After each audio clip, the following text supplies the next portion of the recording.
Ari mao ang alagad sa simbahan, ni hural mi ana, mi dupa mi ni ana, mi hapa mi ana, nagpaordina mi to serve the community, not to torture the community, not to disgust the community, and not to insult and put into shame the community. Gisakitan ko sa nahitabo, naluoy ko sa akong igsuong pari, nga wa mo practice niya nang gitawag og pagkaasin o pagkakahayag sa katawhan.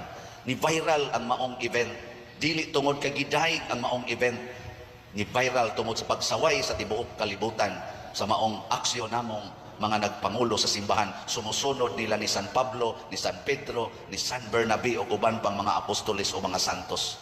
Pero di ko gusto nga mukondem sa maong pari, atong iampo kay doon na sa siya struggle sa iyang kaugalingon. Kausara kaslon ang tao, kanindot nga nagpakasal, bahala nagmaliit ko sa akong sunod schedule, basta nagpakasalan mo kaysa magpuyo-puyo mo.